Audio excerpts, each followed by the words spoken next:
El hijo de la bruja. Me llamo Ernesto y esta historia ocurrió en 1994, cuando tenía 27 años. Durante mucho tiempo me negué a contarla porque, sinceramente, hay cosas que uno preferiría olvidar.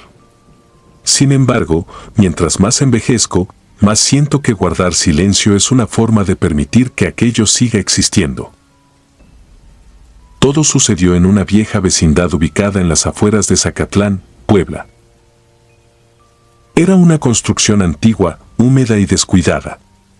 Los cuartos estaban alineados alrededor de un patio central de tierra negra. Las paredes conservaban manchas de humedad que parecían rostros deformes cuando las observabas demasiado tiempo. El techo de lámina crujía incluso cuando no había viento. Yo rentaba uno de los cuartos del fondo. Vivía solo. En aquella época la vecindad estaba llena de familias humildes. Había niños corriendo durante el día, mujeres cocinando en los corredores y ancianos sentados bajo los techos improvisados observando el paso de las horas. Era un lugar normal. Hasta que nacieron los bebés. 3 mujeres dieron a luz con apenas una semana de diferencia. Los recién nacidos se convirtieron en el centro de atención de todos. Los vecinos les llevaban regalos, ropa usada y comida para ayudar a las familias. La felicidad duró exactamente 11 días. La primera señal apareció una madrugada. Escuché un grito desesperado proveniente del cuarto número 5. Cuando salimos a ver qué ocurría, encontramos a una mujer llorando mientras abrazaba a su hijo. El bebé había desaparecido de la cama. Lo encontraron sobre el techo del baño comunitario.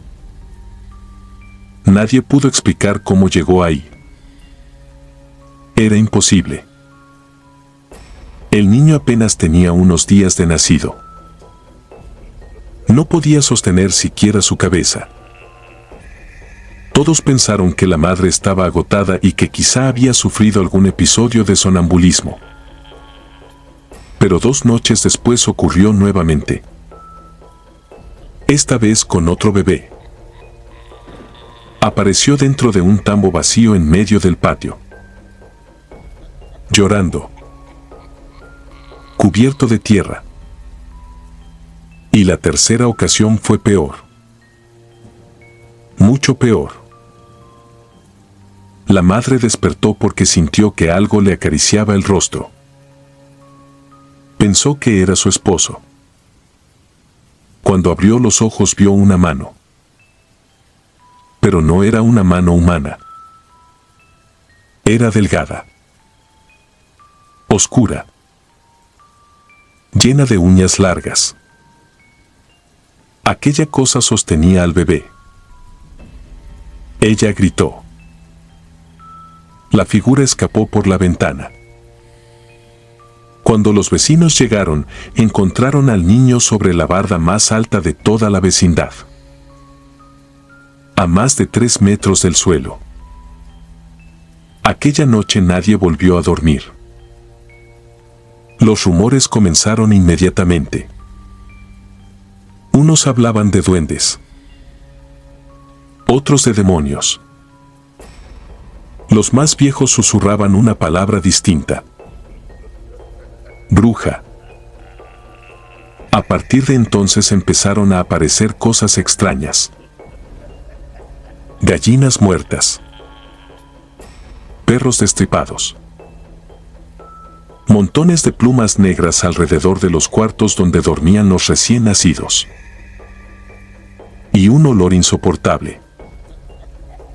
Un olor parecido al de carne podrida mezclada con humo. Los bebés comenzaron a enfermar. Perdían peso.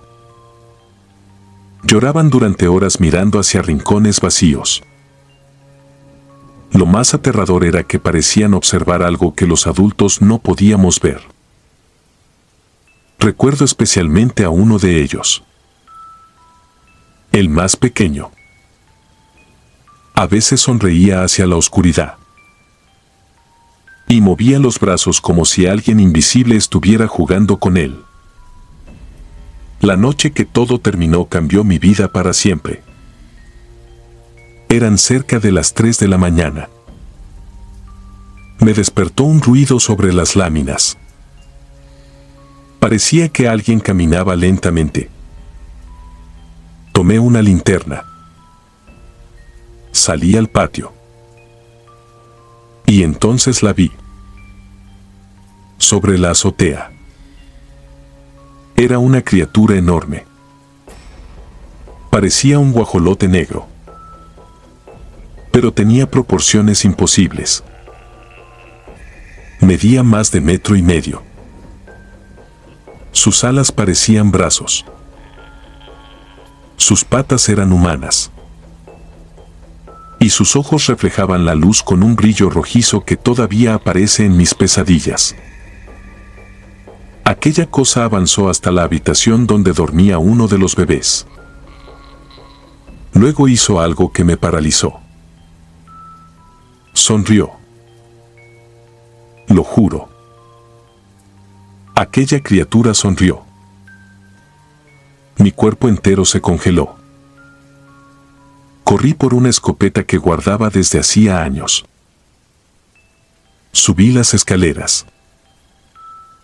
La encontré intentando abrir una ventana. Escuché el llanto del niño. Y disparé. El estruendo sacudió toda la vecindad. La criatura cayó. Pero cuando impactó contra el suelo ya no era un animal. Era una mujer. Una anciana. Desnuda.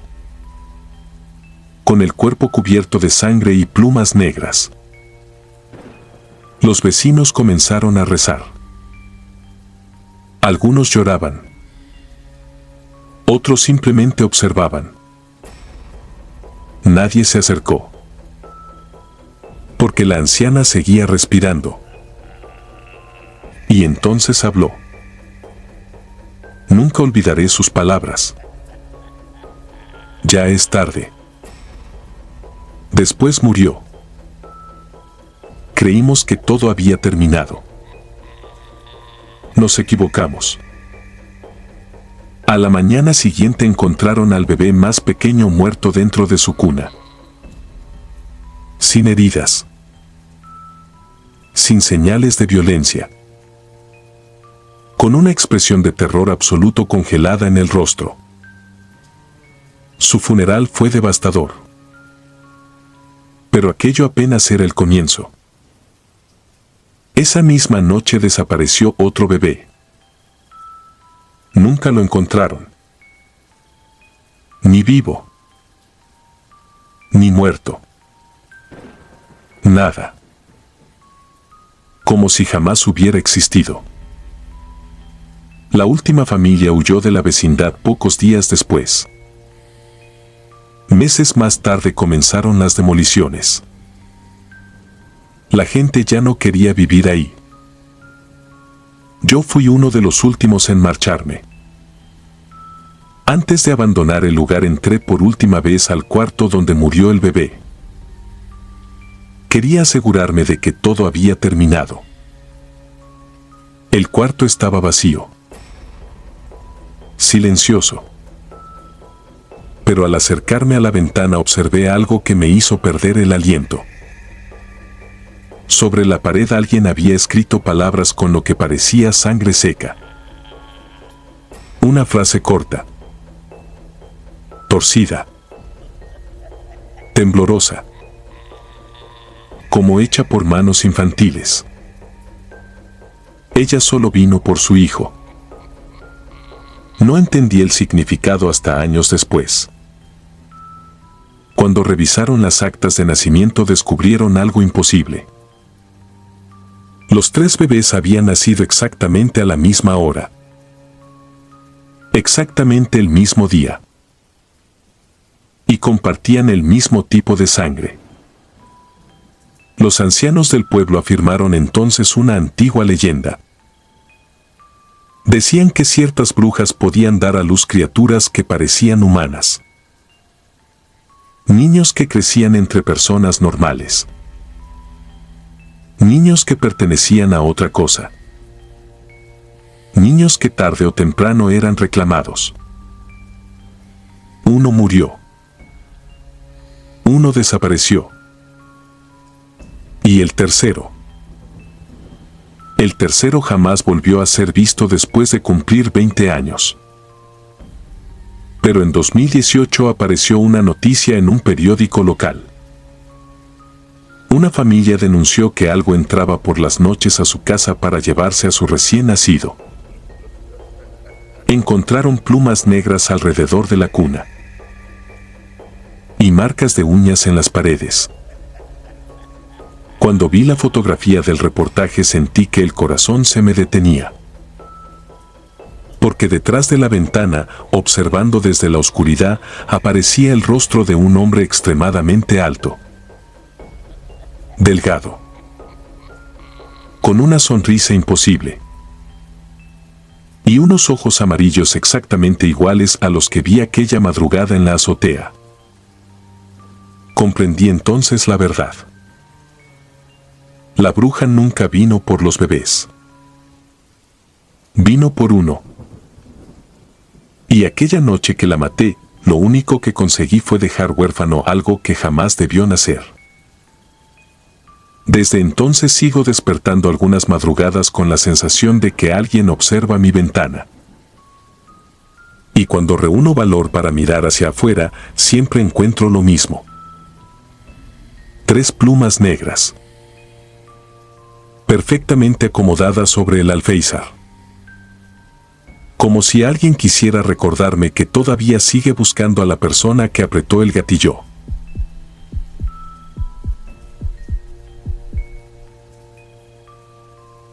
La cuna. Me llamo Verónica. Lo que voy a contar ocurrió en 2009, cuando vivía en una vieja vecindad del centro histórico de Puebla. Durante muchos años intenté convencerme de que todo tenía una explicación lógica. Que el miedo distorsiona los recuerdos. Que los rumores se contagian entre vecinos igual que una enfermedad. Pero después de lo que pasó aquella noche, entendí que hay cosas que existen aunque nadie quiera creerlas. La vecindad era un edificio antiguo de 2 pisos construido a principios del siglo pasado. Los cuartos rodeaban un patio rectangular donde todos convivíamos. Ahí lavábamos la ropa, tendíamos cobijas, cocinábamos algunas veces y pasábamos las tardes sentados en sillas de plástico para escapar del calor de los cuartos. En el departamento del fondo vivían Eduardo y Karina, una pareja joven que tenía un bebé de apenas 8 meses llamado Mateo. Era un niño alegre. Siempre sonreía. Siempre extendía los brazos cuando alguien pasaba cerca. Por eso su muerte golpeó a toda la vecindad. Una madrugada de noviembre el pequeño comenzó a convulsionarse por una fiebre repentina. La ambulancia tardó demasiado. Cuando finalmente llegaron los paramédicos ya no pudieron hacer nada. Nunca olvidaré el sonido de los gritos de Karina. Ni el silencio que quedó después. El funeral se realizó en el patio. El ataúd era tan pequeño que parecía una caja para guardar juguetes. Aquella imagen se quedó grabada en mi memoria. La madre permaneció inmóvil durante horas mirando el féretro. No lloraba. No hablaba. Solo observaba. Como si se hubiera roto por dentro. 2 semanas después abandonaron la vecindad. Lo hicieron deprisa. Sin despedirse. Sin mirar atrás. Y dejaron algo dentro del cuarto. La cuna. Nadie quiso tocarla. Nadie quiso entrar. El propietario cerró el departamento con candado y dijo que lo rentaría después. Los problemas comenzaron exactamente 9 días más tarde. Primero escuchamos un llanto. Era débil, lejano, como el sonido de un bebé despertando en otra habitación. Pensé que provenía de la calle. Pero la noche siguiente volvió a escucharse. Y la siguiente también. Pronto todos los vecinos comenzaron a comentarlo. Lo extraño era que el llanto siempre parecía venir del mismo lugar. Del cuarto abandonado. Una madrugada desperté sobresaltada. Eran las 3:17. Recuerdo la hora porque el reloj digital estaba frente a mi cama. Escuché claramente cómo alguien arrullaba a un niño. Una voz femenina. Muy suave. Cantando una melodía antigua. Abrí la puerta de mi cuarto. El patio estaba vacío. Sin embargo, la canción seguía escuchándose. Venía del interior del departamento cerrado. Esa noche no pude volver a dormir. A partir de entonces los fenómenos comenzaron a empeorar. Las luces se encendían solas. Los juguetes que habían quedado guardados emitían sonidos durante la madrugada. Algunas vecinas encontraron huellas pequeñas marcadas en el polvo. Huellas de pies descalzos. Huellas de un bebé. Lo aterrador era que terminaban abruptamente frente a la pared. Como si quien las había dejado simplemente hubiera desaparecido. Pero lo peor ocurrió una tarde lluviosa. Yo estaba recogiendo ropa cuando vi movimiento detrás de la ventana del departamento. La cortina estaba cerrada. Sin embargo, pude distinguir claramente una figura. Una mujer. Sentada junto a la cuna. Meciéndola. Pensé que alguien había entrado. Corrí para avisar a los demás. Cuando regresamos, la figura seguía ahí. Inmóvil. Observándonos. Entonces ocurrió algo que jamás olvidaré. La mujer levantó lentamente la cabeza. Y todos vimos lo mismo. No tenía ojos. Solo 2 cavidades negras y profundas. Después desapareció. Simplemente dejó de existir frente a nosotros. Aquella noche varios vecinos decidieron abandonar la vecindad. Los que nos quedamos comenzamos a dormir con las luces encendidas. Sin embargo, el verdadero horror aún no había comenzado. Un mes después llegó una nueva familia para ocupar el cuarto. Una pareja con una niña de 4 años llamada Sofía. Los primeros días todo pareció normal. Hasta que la niña comenzó a hablar de un bebé. Decía que todas las noches jugaba con él. Que vivía debajo de su cama. Que lloraba porque tenía hambre. Los padres pensaron que era imaginación. Nosotros no. Una madrugada escuchamos gritos. Muchos gritos. Salimos corriendo. La puerta del departamento estaba abierta. La madre lloraba desesperada. La niña había desaparecido. La buscamos durante horas. Revisamos azoteas. Patios. Bodegas. Calles cercanas. Nada. Hasta que uno de los vecinos encontró algo. La cobijita favorita de Sofía. Estaba dentro de la vieja cuna. La misma cuna que nadie había logrado mover del cuarto porque pesaba demasiado. Cuando la policía llegó, revisaron todo el lugar. Y encontraron a la niña. Debajo del piso de madera. En un espacio imposible. Muerta. Con los brazos abrazando algo. Cuando los forenses la sacaron, descubrieron que sostenía entre sus manos un pequeño zapatito de bebé cubierto de tierra húmeda. La vecindad quedó devastada. La familia se marchó. Muchos vecinos también. Yo me quedé porque no tenía dinero para irme. Entonces llegó la última noche. La noche que destruyó todo.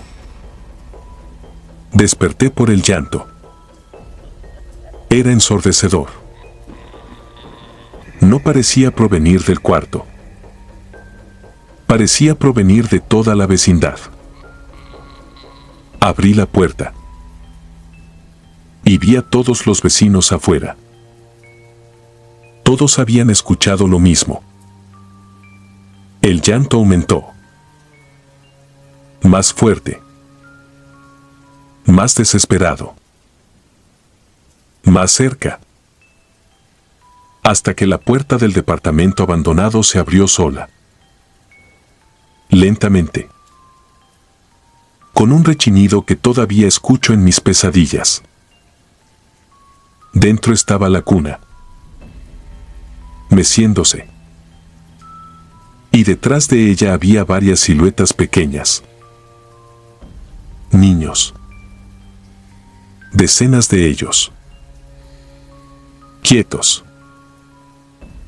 Observándonos. Entre ellos estaba Sofía. Reconocí su vestido. Reconocí su rostro.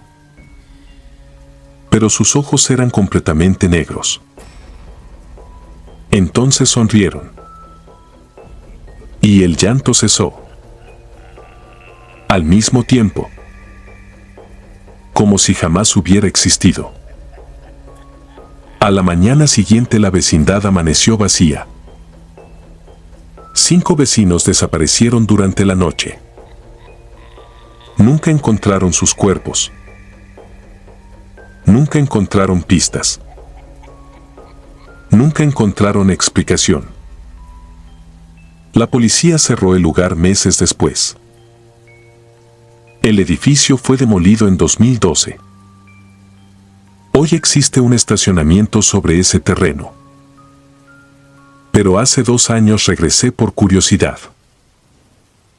Quise convencerme de que todo había terminado. Me quedé observando el lugar desde la acera. Y entonces escuché algo. Un sonido débil. Lejano. Casi imperceptible. El chirrido de una cuna balanceándose. Volteé. No había nadie. Pero sobre el concreto recién lavado encontré unas pequeñas huellas húmedas. Huellas infantiles.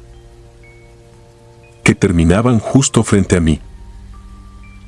Como si algo hubiera permanecido observándome durante todo ese tiempo. Y comprendí algo horrible. Los niños nunca estuvieron atrapados en aquella vecindad. La vecindad estaba atrapada con ellos. Y quizá todavía lo está. Porque desde aquella tarde he comenzado a escuchar un llanto cada noche detrás de la puerta de mi habitación. Cada noche más cerca. Cada noche más fuerte. Y anoche, por primera vez, escuché una voz infantil susurrando mi nombre desde la oscuridad debajo de mi cama. Suscribirte y darle like ayuda mucho a este canal. Si ya has escuchado mi contenido antes, te ha gustado y estás disfrutando lo que escuchas en este sector, te agradeceré que presiones el botón de suscribirse. Sin más interrupciones, continuamos. La vecina del cuarto 7. Me llamo Esteban y durante muchos años me negué a contar esta historia porque nadie me habría creído. Ni siquiera yo la creería si no hubiera visto con mis propios ojos cómo terminó todo. Ocurrió en 1998, cuando tenía 26 años y vivía en una vieja vecindad ubicada en las orillas de Guanajuato capital. Era una construcción antigua, de esas que parecen resistirse a desaparecer. Tenía 2 pisos, corredores estrechos de cemento agrietado y un patio central donde todos nos conocíamos. Las paredes estaban manchadas por la humedad y por las noches el lugar adquiría una apariencia sombría que siempre me resultó incómoda.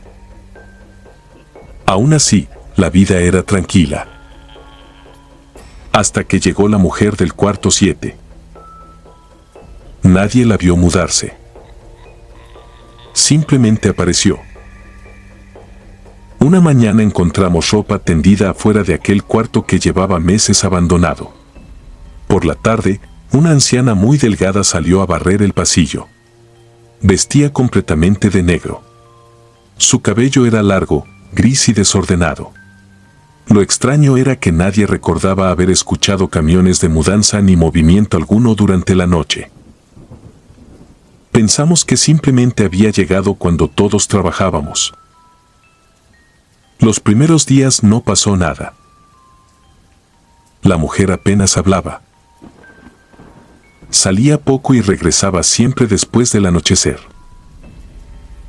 Pero entonces comenzaron los sucesos extraños.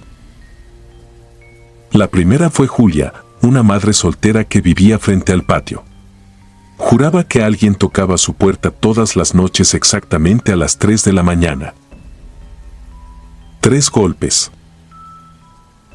Siempre 3. Cuando abría, no había nadie. Después ocurrió lo mismo con otros vecinos. A mí también me pasó. Una madrugada escuché los golpes. Desperté sobresaltado. 3 golpes lentos. Secos. Abrí inmediatamente. El corredor estaba vacío. Sin embargo, alcancé a escuchar pasos alejándose hacia el cuarto 7. Desde esa noche comenzaron los murmullos. Las personas aseguraban escuchar conversaciones detrás de las paredes. Lo raro era que la anciana vivía sola. A veces parecían voces de hombres. Otras veces eran llantos infantiles. En ocasiones se escuchaban carcajadas. Nadie entendía quién podía acompañarla. Los rumores crecieron cuando desapareció el perro de una familia. Luego desaparecieron 2 gatos. Después varias gallinas que algunos vecinos criaban en el patio trasero. Los animales simplemente dejaban de aparecer. Una tarde decidí observar discretamente a la anciana. La vi regresar cargando una bolsa enorme. Parecía demasiado pesada para alguien de su edad. Cuando pasó junto a mí sentí un olor insoportable, parecido al de carne podrida. Aquello me dejó intranquilo. Los días siguientes comenzaron las pesadillas. Todos en la vecindad soñábamos cosas similares. Un cerro. Una cueva. Una mujer parada frente a una fogata. Y alrededor de ella, decenas de personas observándonos desde la oscuridad. Yo despertaba empapado en sudor. Los demás también. Era como si estuviéramos soñando exactamente lo mismo. La situación empeoró cuando desapareció un niño. Se llamaba Martín y tenía apenas 6 años. Vivía en el cuarto 4. Su madre lo buscó durante horas. Después durante días. La policía investigó todo el lugar. No encontraron nada. Pero aquella misma noche ocurrió algo que jamás olvidaré. Yo regresaba de trabajar cuando vi una luz extraña sobre la azotea. Pensé que alguien estaba usando una linterna. Sin embargo, al levantar la vista distinguí claramente una esfera luminosa suspendida en el aire. No parecía fuego normal. Era una luz amarillenta que se movía lentamente. Luego apareció otra. Y otra más. Las tres descendieron hacia el techo del cuarto 7. Permanecí inmóvil observando. Entonces vi una figura humana salir de una de aquellas luces. Una mujer. Alta. Desproporcionadamente delgada. Con un cabello tan largo que arrastraba por el suelo. Sentí que el corazón se detenía. Quise correr. Pero mis piernas no respondían. Las figuras desaparecieron dentro del cuarto. Aquella noche reunimos a varios vecinos. Decidimos entrar. Esperamos hasta el amanecer. Cuando la anciana salió, aprovechamos para forzar la puerta. Lo que encontramos dentro sigue persiguiéndome. El cuarto era mucho más grande por dentro de lo que debía ser. Las paredes estaban cubiertas de símbolos dibujados con algo oscuro. Había cientos de veladoras consumidas. Montones de huesos de animales. Y en una esquina descubrimos algo peor. Ropa infantil. Zapatos pequeños. Juguetes. Decenas de ellos. Al fondo encontramos una trampilla. Bajamos. Debajo existía un túnel antiguo que se internaba bajo el cerro. El olor era insoportable. Y allí estaba Martín. O al menos lo que quedaba de él. La policía llegó poco después. La anciana nunca volvió. Jamás lograron encontrarla. Pero lo verdaderamente aterrador ocurrió semanas después. Los investigadores descubrieron algo imposible. El cuarto 7 no figuraba en los planos originales de la vecindad. Nunca había existido oficialmente. Era como si hubiese aparecido entre las construcciones muchos años después. Cuando demolieron aquella sección para investigar el túnel, encontraron restos humanos. No uno ni dos. Más de 30. Algunos databan de principios del siglo XX. Otros eran recientes. Como si alguien hubiera estado alimentando aquel lugar durante generaciones. La vecindad fue abandonada poco tiempo después. Yo me mudé lejos. Intenté olvidar. Pero hace 2 años regresé por curiosidad.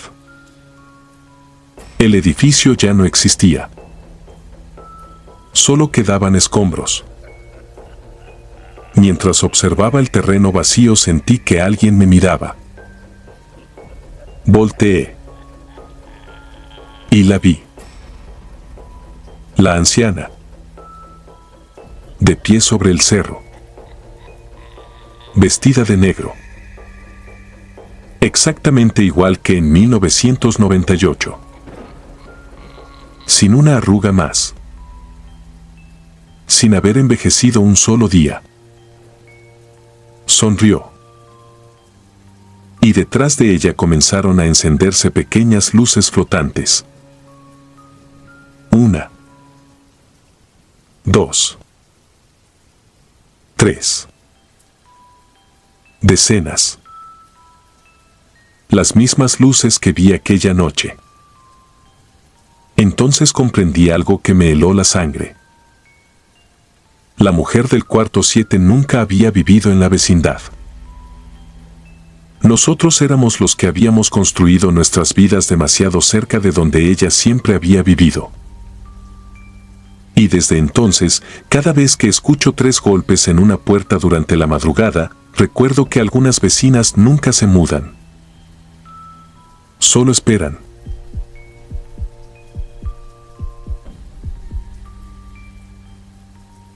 Los que se llevaron a mi hija. Me llamo Arturo Hernández y durante años intenté convencerme de que todo lo que ocurrió en aquella vecindad tenía una explicación lógica. Hoy sé que no la tiene. Han pasado 9 años desde entonces y todavía me cuesta hablar del tema. No porque tenga miedo de que no me crean. El verdadero problema es que cada vez que lo cuento vuelvo a recordar a mi hija Valeria. Y eso duele más que cualquier pesadilla. Todo ocurrió en 2017, cuando vivíamos en una vieja vecindad cerca del Mercado Hidalgo, en Puebla. Era un lugar deteriorado, húmedo y oscuro. Los pasillos eran estrechos, las paredes estaban cuarteadas y el patio central parecía atrapado en otra época. Mi esposa, Valeria y yo ocupábamos un pequeño cuarto en el segundo piso. Nuestra hija tenía apenas 6 años. Era alegre, inquieta y siempre estaba sonriendo. Los problemas comenzaron poco después de la muerte de don Ernesto, un anciano solitario que vivía en el cuarto 18. Lo encontraron muerto una tarde de agosto. Había fallecido sentado en una silla, mirando hacia la puerta. Recuerdo que incluso los policías comentaron que tenía una expresión extraña en el rostro. No parecía una persona que hubiera muerto. Parecía alguien que había visto algo aterrador segundos antes. Tras su muerte, el cuarto quedó vacío. O al menos eso creíamos. Las primeras semanas escuchamos ruidos durante las madrugadas. Pasitos. Carreras. Golpecitos. Sonidos pequeños que recorrían los corredores. Los vecinos pensaban que eran gatos. Otros culpaban a los niños. Pero los sonidos seguían apareciendo a las 3 de la mañana exactamente. Todas las noches. Sin excepción. Luego comenzaron los avistamientos. Primero fue una vecina que juró haber visto a un anciano diminuto sentado sobre un lavadero. Después otra mujer dijo haber observado pequeñas sombras entrando al cuarto abandonado. Nadie le creyó. Hasta que comenzaron a verlos todos. Yo también. Una madrugada me despertó el llanto desesperado de los perros. Me acerqué a la ventana. Y entonces lo vi. Una figura pequeña caminando por el patio. No medía más de 80 centímetros. Tenía ropa vieja. Un sombrero de palma roto. La espalda encorvada. Y una piel grisácea tan arrugada que parecía cuero seco. Aquella cosa caminaba lentamente. Pero sus pies apuntaban hacia atrás. Sentí un frío insoportable. Cuando parpadeé ya no estaba. Al día siguiente encontré a Valeria jugando sola en el patio. Parecía feliz. Demasiado feliz. Le pregunté con quién hablaba. Su respuesta me dejó incómodo. Con los viejitos pequeños. Sentí que el corazón se me detenía. Le pregunté dónde estaban. Ella señaló una esquina vacía. Dicen que antes vivían aquí. Mi esposa y yo pensamos que estaba imaginando cosas. Pero durante las siguientes semanas comenzó a decir cosas cada vez más extrañas. Aseguraba que los viejitos la visitaban por las noches, que jugaban escondidas debajo de su cama, que le llevaban monedas antiguas, que querían enseñarle un lugar secreto. Nos preocupamos. La llevamos con un psicólogo. No encontraron nada. Valeria era una niña completamente sana. Sin embargo, los moretones comenzaron a aparecer. Primero en sus brazos, después en las piernas. Pequeñas marcas negras como dedos diminutos.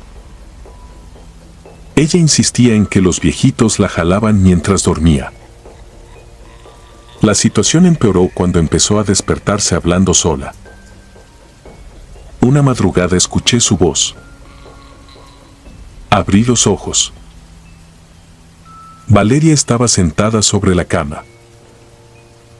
Miraba la oscuridad de la habitación. Sonreía. Y movía la cabeza como si estuviera escuchando a alguien. Aquello me llenó de terror. Decidimos mudarnos. Pero fue demasiado tarde. La última noche en la vecindad ocurrió algo que jamás olvidaré. Era diciembre. Llovía. El viento golpeaba las ventanas con fuerza. Nos acostamos temprano porque al día siguiente abandonaríamos el lugar. Recuerdo haber abrazado a mi hija antes de dormir. Recuerdo perfectamente haber sentido su respiración, su calor, su pequeña mano aferrada a mi brazo. Y recuerdo haber despertado a las 3 de la mañana, porque la habitación estaba en silencio. Un silencio imposible. Miré hacia donde dormía Valeria. La cama estaba vacía. Al principio pensé que había ido al baño. Luego escuché algo. Pasitos. Muchos pasitos. Corriendo por el pasillo exterior. Salí desesperado. Mi esposa también. Los vecinos comenzaron a despertar. Buscamos por toda la vecindad. Gritamos su nombre. Revisamos azoteas, escaleras, lavaderos, bodegas. Nada. Entonces alguien señaló el cuarto 18. La puerta estaba abierta. Por primera vez desde la muerte de don Ernesto. Entré con varios vecinos. Lo que encontramos dentro destruyó mi vida. Sobre el piso había decenas de monedas antiguas formando un círculo. Y en el centro estaba el osito de peluche favorito de Valeria. Todavía estaba tibio. Pero ella ya no estaba. La policía investigó durante meses. Peinaron toda la zona. Interrogaron a todos los habitantes. Nunca encontraron una sola pista. Ni una huella. Ni una prueba. Ni un cuerpo. Nada. Mi esposa jamás superó aquello. Se hundió lentamente en una tristeza profunda. Durante años vivimos esperando una llamada. Una noticia. Un milagro. Pero nunca llegó. En 2021 ella decidió quitarse la vida. Dejó una carta. Solo una frase. Voy a buscar a nuestra hija. Desde entonces vivo solo. O al menos eso creía. Porque hace 3 meses ocurrió algo. Algo que terminó de destruir lo poco que quedaba de mí. Estaba revisando unas cajas viejas cuando encontré el osito de Valeria. El mismo que había desaparecido aquella noche. No tengo idea de cómo llegó a mi casa. Nunca lo recuperamos. Jamás. Temblando, revisé uno de los bolsillos del peluche. Dentro había una fotografía. Una fotografía reciente. No antigua. Reciente. La imagen mostraba el patio de aquella vecindad. La misma que fue demolida años atrás. Y allí estaban ellos. Los ancianos pequeños. Decenas de ellos. Sonriendo. Mirando a la cámara. Y en medio del grupo estaba Valeria. Tenía la misma edad. Los mismos 6 años. La misma ropa de aquella noche. No había envejecido un solo día. Pero lo peor no fue eso. Lo peor fue su expresión. Porque no parecía asustada. No parecía secuestrada. Sonreía igual que ellos. Como si ya formara parte de aquel grupo. Como si hubiera olvidado quién era. Como si llevara años esperándome. Desde entonces, cada madrugada a las 3 en punto, escucho pequeños golpes debajo de mi cama. Nunca miro. Jamás. Porque una noche reuní el valor para hacerlo. Y alcancé a ver una pequeña mano arrugada ocultándose en la oscuridad. Una mano diminuta. Vieja. Con la pulsera que le regalé a mi hija el día que desapareció. Y desde entonces entendí algo aterrador. Ellos nunca se la llevaron para matarla. Se la llevaron para quedarse con ella para siempre.